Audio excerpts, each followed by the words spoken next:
Amados, a paz do Senhor a todos. Eu sou o professor Johnny e hoje nós iremos para a quinta lição, que vão falar sobre dom de elocução ou dom de inspiração. Você vai encontrar em outros livros essa questão, ou dom para falar. Nós sabemos que existem as três categorias e hoje é a última categoria que nós vamos falar sobre os dons. A primeira categoria que nós havíamos falado foi sobre o poder para saber, a segunda categoria foi o poder para agir e agora hoje o poder para de falar, que é o dom de elocuções. E hoje vai ser bem interessante porque essa lição ela trata de nos fazer entender a diferença que existem entre os que entendem sobre o Espírito Santo em relação aos dons de línguas e em relação aos que não creem no falar em línguas, que são os da presbiteriana, dos adventistas, da batista, que têm pensamentos e conceitos diferentes dos pentecostais. Eu faço parte da Assembleia de Deus e sou da doutrina pentecostal. Mas algumas coisas nós precisamos falar aqui para que haja um entendimento, porque a parte mais negativa de toda essa questão é sobre a importância que damos, ou até avaliamos pessoas capacitadas e a outras não capacitadas simplesmente por falar em línguas. Eu já não vou muito por esse caminho. Para mim, tudo é na prática e tudo é o que dá resultado positivo no que diz respeito à obra de Deus, e não simplesmente falar em língua.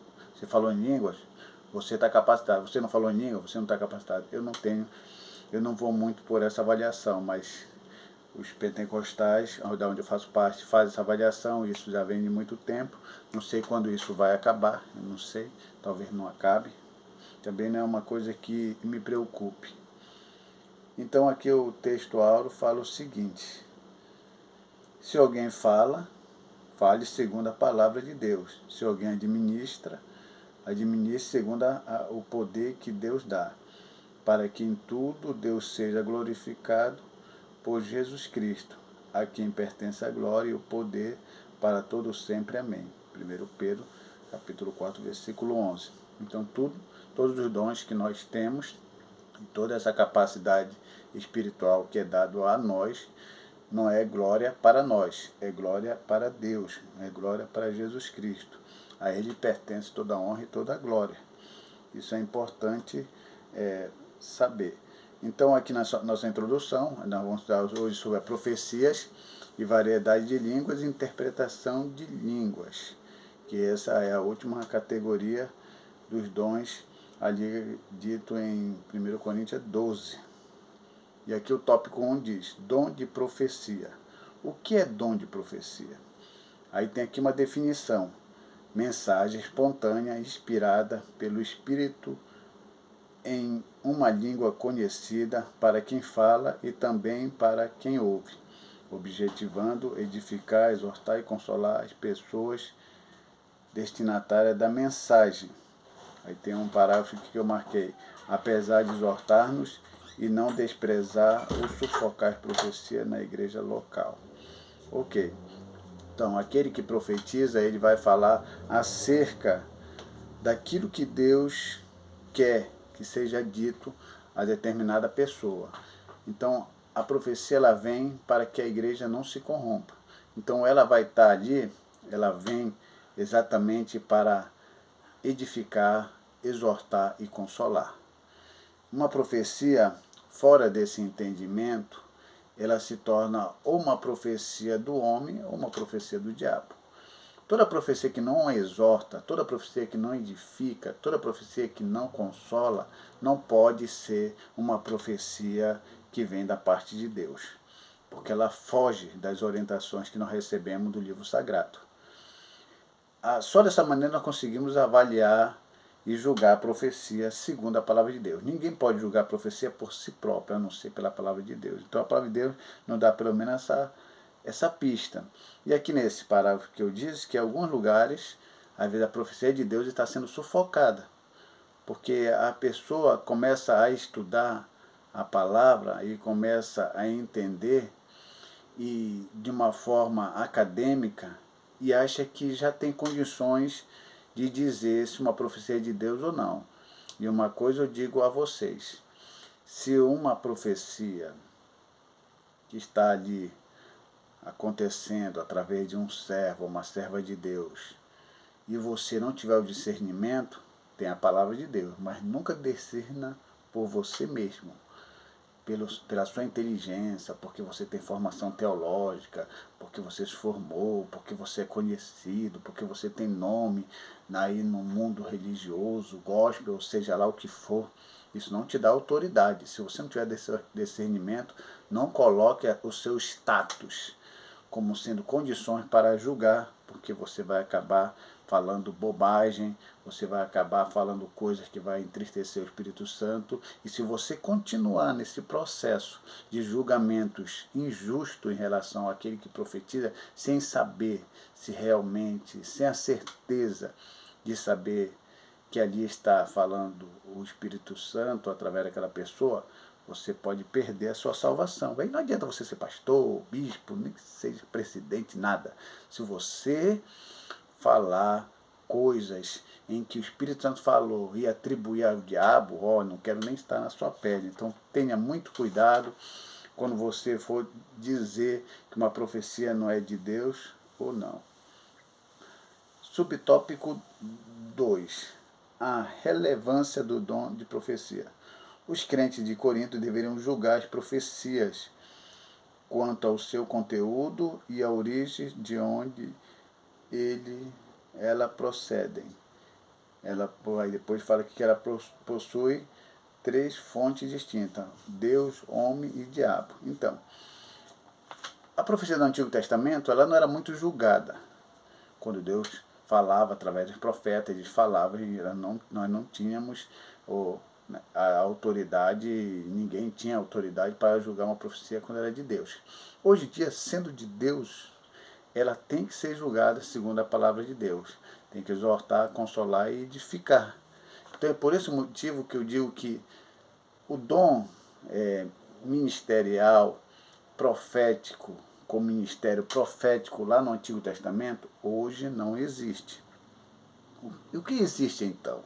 Existe na realidade pessoas com dom de profecias. E aí, por uma certa consideração, nós chamamos essas pessoas de profeta, mas não existem profetas como existiram lá no Antigo Testamento.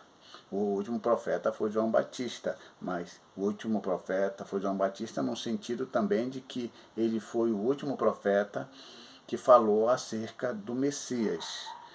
Então ele falou, Jesus veio, e aí não há mais nenhuma necessidade de que um profeta se manifeste para falar acerca da vinda de Jesus, e também não há nenhuma necessidade de nenhum profeta hoje se manifestar como se manifestava na antiguidade, porque hoje, na graça, o dom de profecia é o que vai nos conduzindo numa questão de colocar diante de nós a vontade de Deus. Embora a vontade de Deus explícita e clara está na palavra, muitas vezes é necessário que Deus se manifeste através desse dom na vida de alguém para falar e fazer com que aquela pessoa enxergue aquilo que ela não está conseguindo enxergar na palavra. Isso não quer dizer que vai desvalorizar a palavra, não. Tem gente que precisa disso. Então Deus sabe da necessidade de cada um. Tem uns que lê a palavra e entendem e não há necessidade de ouvir profeta nenhum. Tem outros que precisam. Mas essa profecia tem que estar em conexão com a palavra de Deus. Caso contrário, ela não tem nenhum valor. O propósito da profecia, e diz aqui que é contribuir para a edificação do crente. Mas eu penso que, segundo a palavra, segundo lá 1 Coríntios 14, versículo 3, exorta, consola, edifica, e aquele é o propósito da profecia. Se não estiver ali, não tem como a pessoa abraçar e dizer que veio da parte de Deus. Profecias que dizem que alguém vai morrer, que alguém vai perder o emprego, que alguém vai ter uma vida desgraçada, que alguém vai ficar doente, essas profecias que não exortam, nem consolam, edifica, elas não podem ser abraçadas. Eu lembro uma certa vez que eu estava no púlpito de uma igreja, uma irmã subiu no púlpito e disse para mim, profetizou para mim: eis que eu vejo eu vejo você na BR, todo estraçalhado, que uma carreta passou por cima de você. Eu imediatamente repreendi essa profecia. Primeiro, segundo a palavra, essa profecia não estava me exortando, não estava me consolando nem edificando. Quem quer ver esse corpo estraçalhado na BR? Então eu repreendi em nome de Jesus, porque de profecia deixou de ser para se tornar uma maldição. Agora, se eu não tivesse conhecimento da palavra de Deus, como tem muito cristão que não tem conhecimento da palavra de Deus, vai dizer amém. E amém quer dizer assim seja. Você está aceitando aquela maldição. Você está aceitando aquela desgraça na sua vida. É por esse motivo que tem alguns crentes aí que falam: ah, mas se cumpriu. Se cumpriu sim, não a profecia. Se cumpriu a maldição na sua vida. Eu lembro de uma irmãzinha, por seu marido estar muito de idade, a maioria dos profetas lá olhava a idade dele e dizia: olha, vai morrer esse ano, não vai passar desse mês, não vai passar de 6 meses, não vai passar desse ano. E o velhinho sempre doente, porque a irmã sem conhecimento ficava dizendo amém, amém. Mas quando eu fui lá, mostrei na palavra do Senhor que a profecia tinha que exortar, consolar e edificar, ela mudou o pensamento. Ela começou a dizer: está repreendido em nome de Jesus. E aí aquele senhor, que era seu marido, começou a ter saúde, dificilmente ficava doente. Ele só partiu na hora que teve que partir. Uma morte extremamente natural pela idade que ele tinha. Mas aquelas maldições, ela começou a repreender e tudo daquilo negativo na sua vida foi jogado fora. Então não aceite maldição para a sua vida. Não confunda a profecia com maldição. Então o propósito da profecia é isso: edificar, consolar. E ele fala aqui sobre profetas que conduz. Tem pastor que confia, que ouvir um profeta para como ele vai tomar uma decisão na igreja. Isso eu também levo por uma questão do que a palavra do Senhor é revelação genuína. Eu não acho bom, porque uma pessoa que só corre atrás de profeta para conduzir a sua vida, parece aquelas pessoas que creem em signos e horóscopos, para que possa se conduzir. Não, a Bíblia do Senhor já é o nosso manual, é ela que nos instrua. Nós vamos ignorar a profecia? Não. Falou coisas que vai nos ajudar, amém. Mas o manual para nos conduzir na obra só é a palavra do Senhor. E aqui, nós vamos aqui para o tópico 2, que é a variedade de línguas. O que é o dom de variedade de línguas, que é um tópico 1? Ele dá aqui uma questão: a habilidade de falar uma língua que o próprio falante não entende, para fim de louvor, oração, transmissão de uma mensagem divina. Ok, isso é um dom. Então, quando você fala em línguas, é para uma edificação própria, sua. Mas a língua que você fala é a língua como um dom.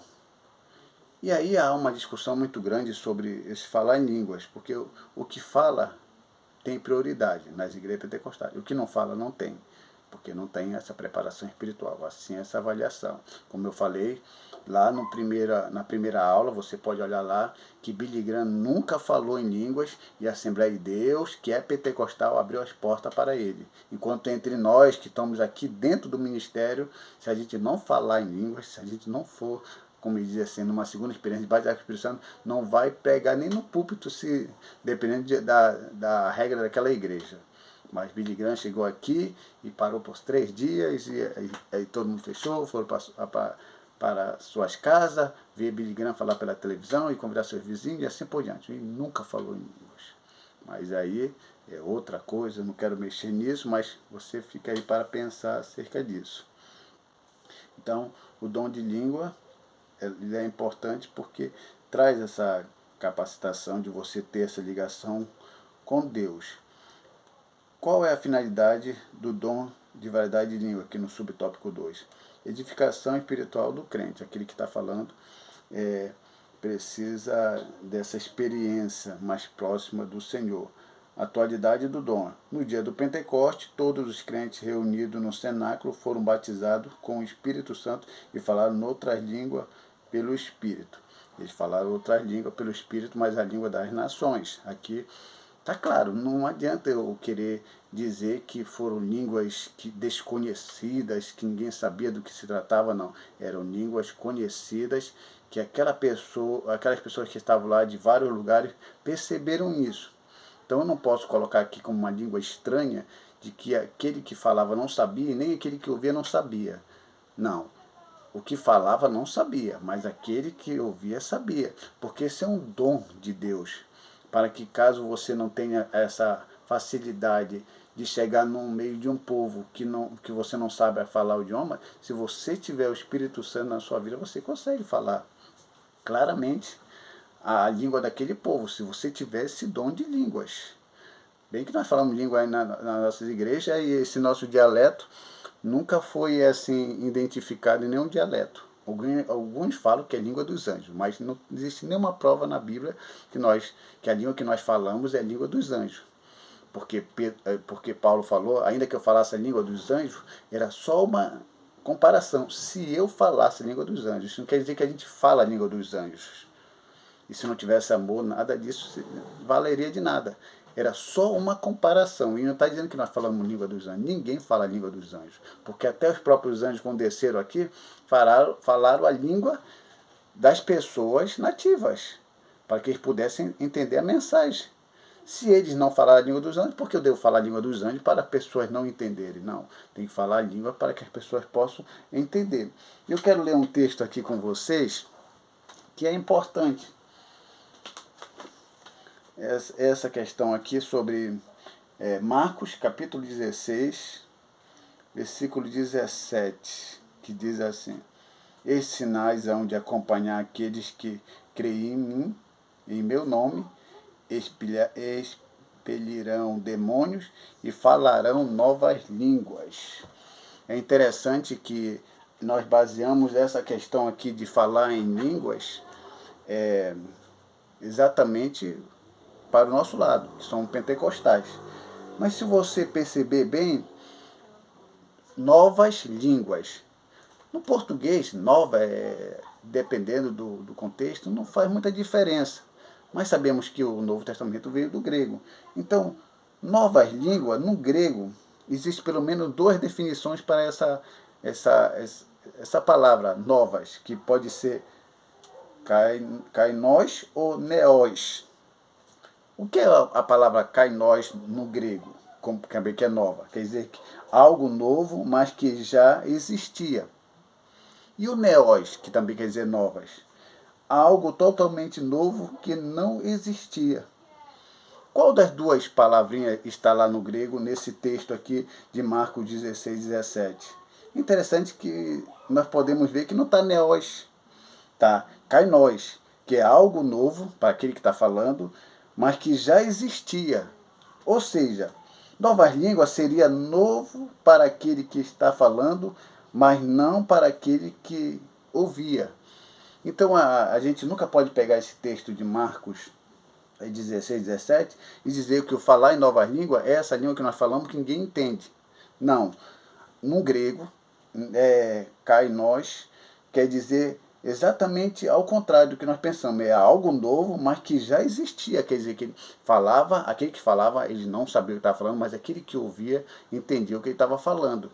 Então nós não podemos pegar, embora eu seja pentecostal, e crer numa coisa que não existe. Porque senão eu vou ser alienado. Eu não gosto dessa palavra alienado. Eu gosto de estudar a palavra do Senhor para trazer realmente o entendimento daquilo que é. Porque se não for assim, não há como entender a palavra do Senhor. Então, o falar em línguas é importante? Mas não tão importante ao ponto de me colocar como sendo superior a qualquer outra pessoa. Ela veio simplesmente como um dom para edificar a minha vida. E aqui o terceiro tópico é a interpretação de língua. A interpretação de língua só é possível a existência dela por causa do dom de línguas, da variedade de línguas. Porque se não existisse variedade de língua, não havia necessidade de interpretação de língua. Então esse é o único dom que depende do outro dom para existir. Então é muito importante que os amados venham buscar esse dom, que é a interpretação de língua, para que quando alguém estiver sendo usado em línguas, pelo menos nós pentecostais, a pessoa venha trazer a interpretação e o sentido dessa palavra. Porque senão fica uma coisa sem sentido. E aí o evangelho é uma coisa simples, é uma coisa clara, e se nós trouxermos algo em falar em línguas que não há entendimento, nem o que fala, nem o que ouve, e nada, aí fica difícil, fica um evangelho complexo, um evangelho que não tem sentido, não tem sentido no sentido de que aquele que ouve entenda alguma coisa. Então o evangelho precisa desse esclarecimento, precisa desse estudo mais aprofundado, que eu espero que futuramente novos teólogos venham a abrir a nossa mente em relação a isso. Não anulando que Deus pode usar a pessoa em línguas, não. Mas dando a entender de que realmente a necessidade de se falar em línguas naquele tempo é diferente de hoje. Hoje a pessoa sequer vai para o lugar onde se fala o inglês, ele estuda inglês, japonês, italiano e consegue falar a língua daquele povo. Naquele tempo, quando não havia necessidade disso, ele fazia o que então? Ele poderia ser usado com esse dom e falar a língua daquele povo. Isso era possível. Então eu espero que vocês tenham entendido esse dom. Porque aqui finalizamos a sequência dessas categorias de 3 dons. E que você seja abençoado por Deus, que você venha orar e venha pedir os 9 dons. É bênção de Deus. Mas devemos reconhecer que embora nós tenhamos o desejo de querer os 9 dons, mas nem todos podem ter. Embora o apóstolo Paulo disse que ele falava mais em línguas e se dizia ter os 9 dons. E se isso for possível a nós nesse mundo tão de pensamentos diferentes, que venhamos abraçar essa oportunidade.